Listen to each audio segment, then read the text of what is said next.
is now the time for the Sacramento Kings finally to go out and actually get Kyle Kuzma. He's been connected to the Sacramento Kings year after year after year. And on today's Locked On Kings podcast, the host of the Locked On Wizards podcast, Brandon Scott, joins me to talk about a potential deal. And as you'll find out in this conversation, the Kings have something right now that the Washington Wizards might really, really want. We'll discuss right here on Locked On Kings. You are Locked On Kings, your daily Sacramento Kings podcast, part of the Locked On Podcast Network, your team every day. And now, ladies and gentlemen, it is that time for another episode of Locked On Kings. Hello and welcome into Locked On Kings, your podcast hub for Sacramento Kings coverage all offseason long. And today's episode is brought to you by LinkedIn Jobs, which helps you find the qualified candidates that you want to talk to faster. Post your job for free at linkedin.com/LockedOnNBA. That's linkedin.com/LockedOnNBA to post your job for free. Terms and conditions apply. My name is Matt George. I have the privilege of being your host here. I'm a Sacramento sports anchor and reporter for ABC 10 News. And like I said in the introduction, man, it feels like every single year, whether it's the trade deadline, whether it's the offseason, Kyle Kuzma is a name that is discussed for the Sacramento Kings to potentially go out and trade for. Last offseason, Kyle Kuzma was discussed as someone for the Kings to potentially go out and sign in free agency. Ultimately, the Kings did not come to an agreement with Kuzma. We don't know how much negotiation was actually going on. We do believe that there was high interest on both sides, but nothing actually happened. The Kings went the route of bringing Harrison Barnes back. Kyle Kuzma signed his very team-friendly contract with the Washington Wizards. Well, the Wizards are in kind of a weird state, and Brandon Scott from Locked On Wizards is going to help us truly identify what route the Wizards are going, whether it's to try to get back to some kind of contention for the playoffs in the Eastern Conference or going the full rebuild route. And if so, how available Kyle Kuzma is. But like I said in the introduction too, the Kings, I'm going to present a couple of trade packages to Brandon that I think could happen on draft night for the Kings to send in a Kyle Kuzma deal. I've discussed these packages before.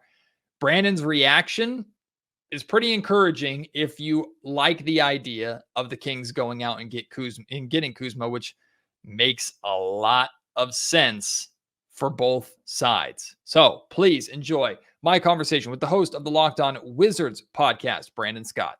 Since the beginning of time, it feels like Kyle Kuzma and the Sacramento Kings have been connected. Every single year we have the same conversation. Is now the time for the Kings to go after Kuzma? And instead of having that conversation again, we've never had that conversation with Brandon Scott from the Locked On Wizards podcast, who actually knows what the hell's going on. So Brandon, help me figure this situation out. Is now the right time for the Sacramento Kings to go after Kyle Kuzma? That's not exactly my question for you.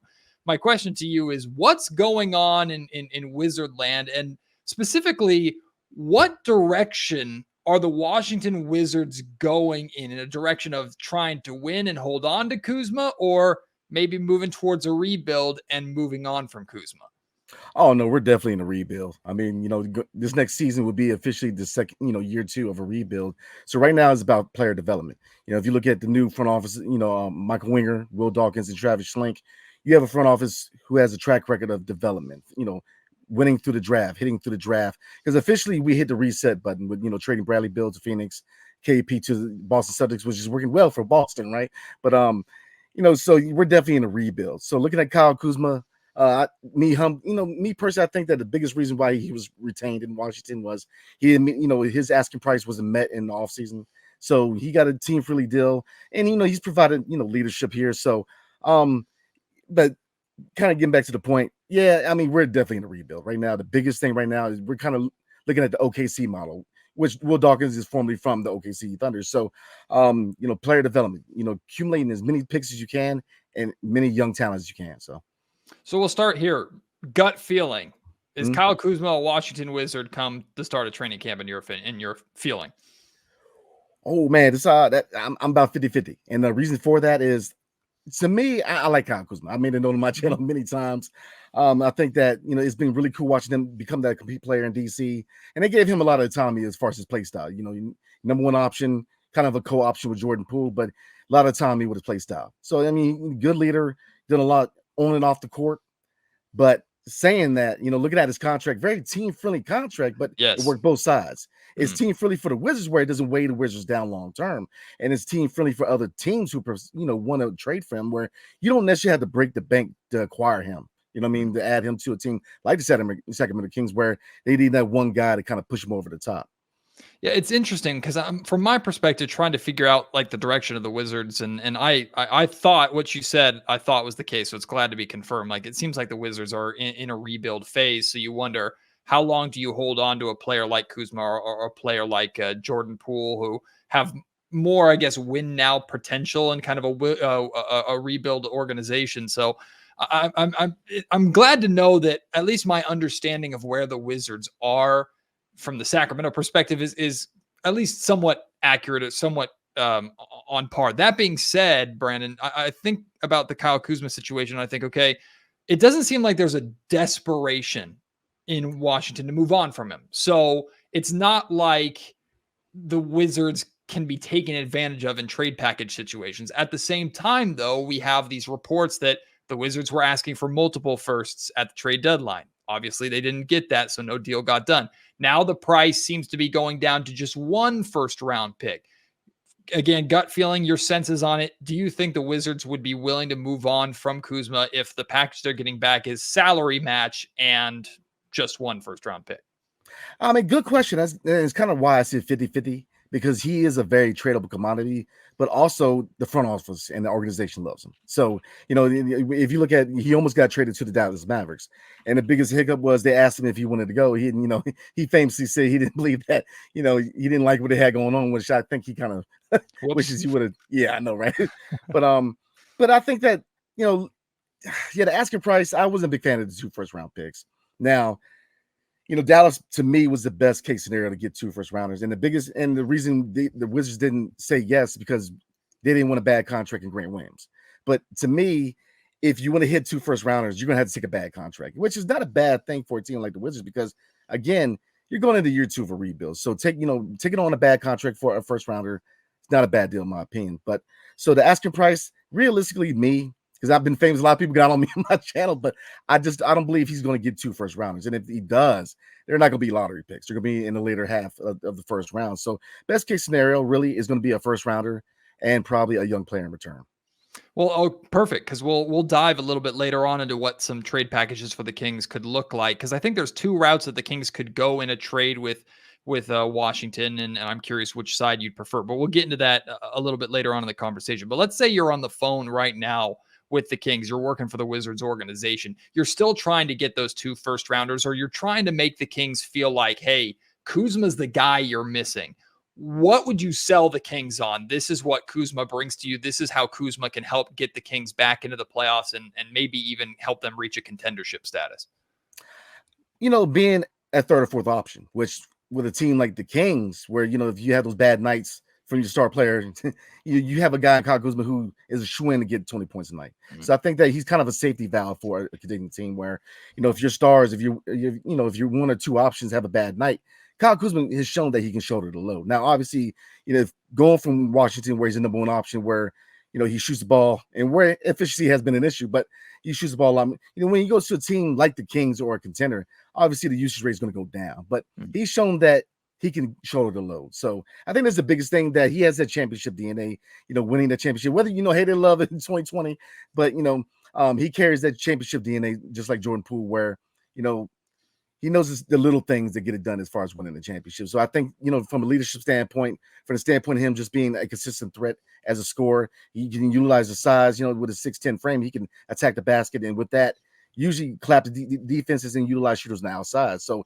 he does a good job being that scorer. The biggest thing with the Wizards is efficiency and trying to find ways to get better, which is, this is a question I had for him in the exit interviews. And I asked him, I said, look, you won a championship. You're a leader here in DC. What's that one part of your game that you want to evolve? And he said, look, trying to get the people around me better. Because, DC, man, it's all about player development, because we're going to get younger this offseason, man. So. Do you think his usage rate going down in Sacramento, which I agree with you, that's 100% what would happen. Do you think that would bother him at all, or he would recognize the role that he's playing and his significance to the team while not being the 1A like he is in Washington? Do you think that would bother him at all? Not at all. I mean, he's kind of a chameleon. Like, he knew his role in LA. You know, he come over to the Wizards again. They gave him a lot of autonomy to kind of be that number one option, but he recognizes what his role is as far as Washington or on on another team. So he's a guy, again, he's a chameleon. He's going to be able to adapt relatively quickly. And I think that, usage rate would go down, but he's called Clutch Kuz in DC for a reason, because he knows how to hit those significant shots.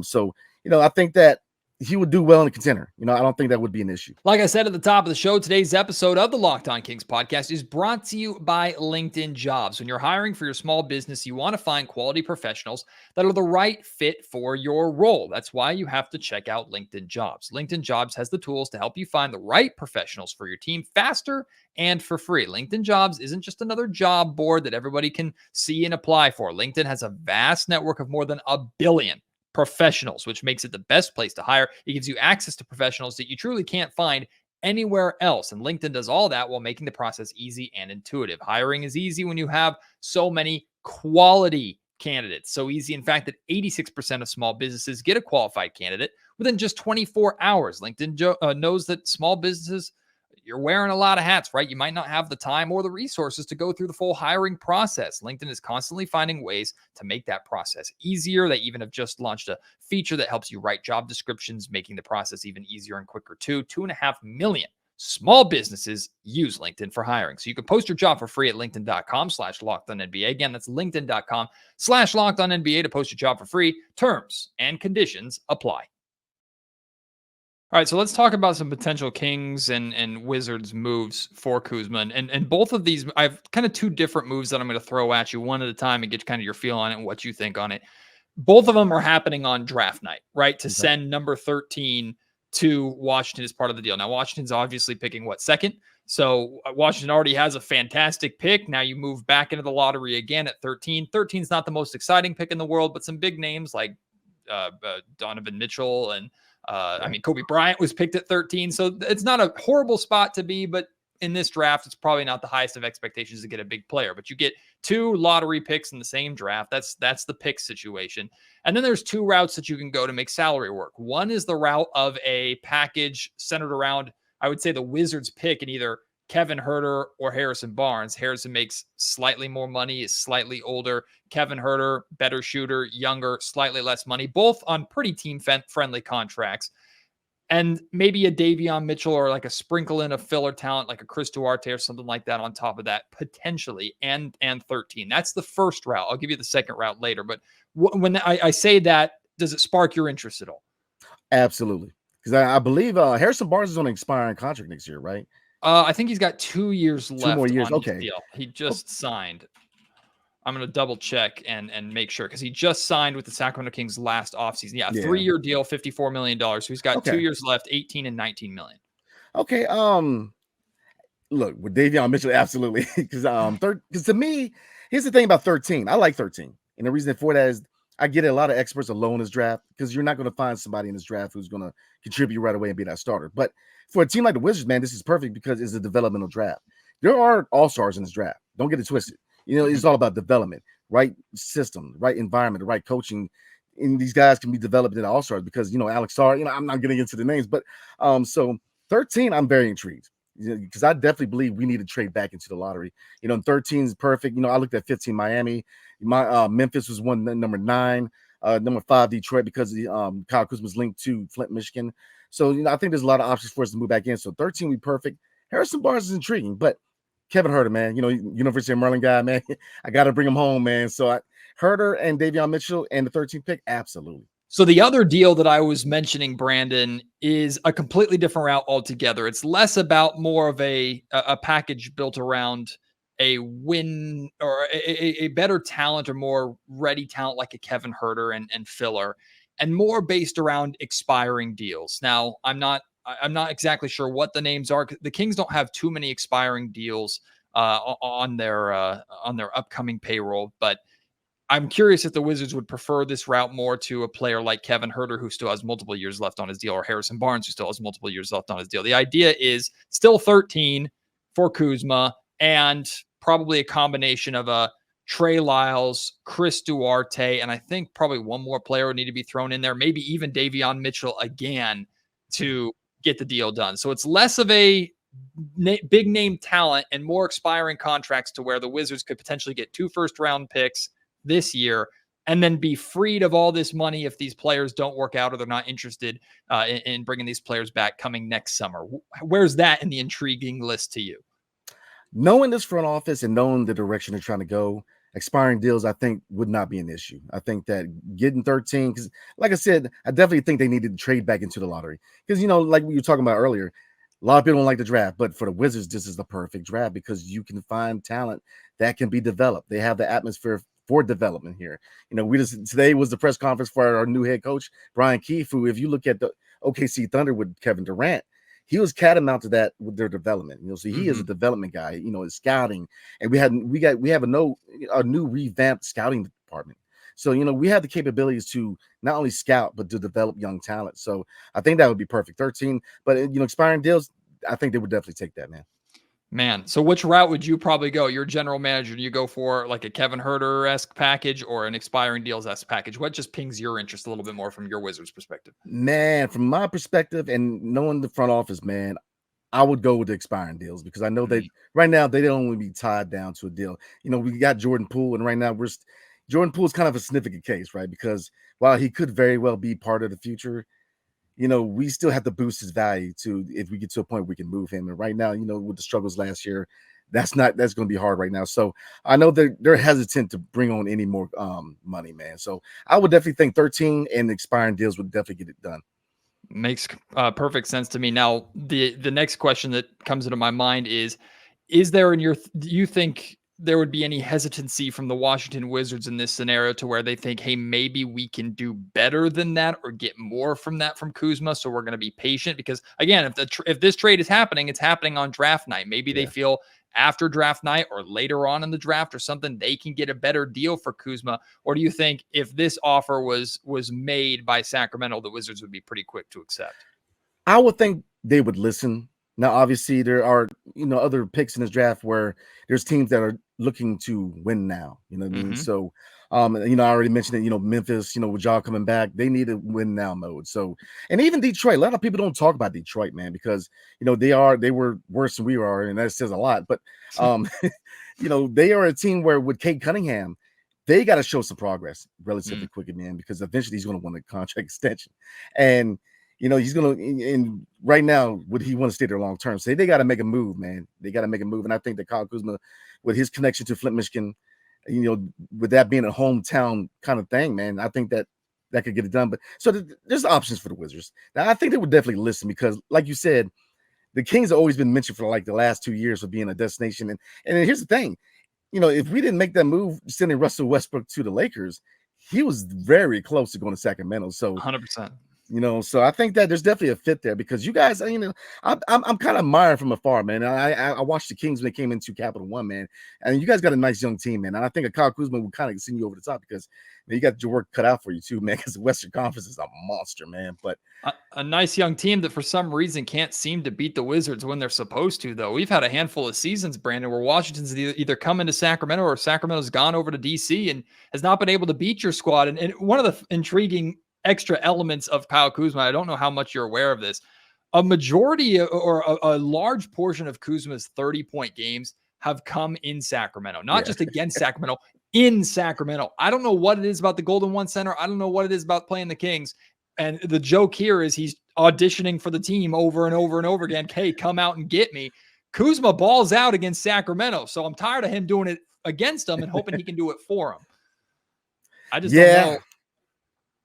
Yeah, I mean, I don't know what's in the water in the visitors' locker room, man. But like I said, Kuzma's that guy. He can hit those big shots, man. Like I said, I'm very high on Kuzma. It's just my biggest thing is, the vision of the team. We need to, start a youth movement. We need to prioritize player development. We got a young core here with Denny Avia, who finally broke out. Corey Kispert, Bilal Coulibaly. We'll see him, Johnny Davis. But we got to start becoming younger. So don't get it twisted. Not only with Kyle Kuzma, but Tyus Jones, who is an unrestricted free agent for us this year. If we were a contending team, I would love Kyle Kuzma because, like I said, leadership wise, he's been great for the locker room for these young guys, man. He does a lot of work out in the community of Washington, D.C. and Flint, Michigan, his hometown. So, which in D.C. is a big thing because, foreign players, John Wall was big in the community. Bradley Bill was. So we're definitely the type of organization where we value that. So he's a good guy, man. Like I said, just from the media side of things, man, from the times where I've interviewed him, man, I mean, he's a good guy. He really is. He's a guy that, again, wants to be with a rebuilding team, which at his age of 28, he's pretty much sacrificing his prime to be on the team where he's pretty much training his replacement. You know what I mean? So it says a lot about him. This episode of Locked On Kings also brought to you by eBay Motors. Passion, drive, and patience. The formula for winning championships is also what keeps your ride or die alive. eBay Motors has everything that you need to maintain your vehicle and level it up to peak performance. Superchargers, roof racks, exhaust kits, LED headlights, and more. Whether you're into speed, power, or style, eBay Motors has got you covered. With over 122 million parts for your number one ride or die, you'll always find exactly what you're looking for. And with eBay Guaranteed Fit, your part is guaranteed to fit your ride every time, or you get your money back. Because with eBay Motors, you're burning rubber, not cash. With all the parts you need at the prices you want, it's easy to make your car the MVP and bring home some huge wins. Keep your ride or die alive at ebaymotors.com. Eligible items only. Exclusions do apply. eBay Guaranteed Fit, only available to U.S. customers. Last thing for you, Brandon's got nothing to do with the Sacramento Kings, but number 2 overall. We haven't dove into this draft too much from the Kings' perspective because 13 is very different from 2. But just curious, who are you looking at 2? Who do you love at 2? If you're the guy on draft night with your fingers crossed, going, I hope we get this dude. I hope he's there. Who's that? Oh man, and it's multiple answers to this, man. Yeah. It's a good spot to be in too. Yeah, I mean, I'll say whoever Atlanta doesn't take. I mean, Alex Sarr was mentioned. Risa Shea is intriguing, because he's played with Black Koulibaly in France before, so he's definitely a connection there. I like Donovan Clingan. We need a rim protector, man. So when I say this kind of hard because it depends on what we do later in the draft. It dictates what we do with the second, because if we have the ability to go get a center, whether it's Khalil Ware, whether it's a Zach Edey, I mean, then you hold back on Clingan, man. Maybe you go grab a Stephon Castle, maybe a Risa Shea. Topic, man, that knee's got me a little concerned, man. So I don't know about Topic right now, man. But so looking at 2, it depends on whether we can trade back in the lottery or we stay pat at 26. And that's kind of where I'm at right now, man. I'm hoping Sarr drops, man, because I like his potential. I mean, he can play. Now, obviously, the offense needs to be fine-tuned, but the defensive side, man, he is very versatile. He's got some speed to him. I like Alex Sarr. That's what I'm rolling with.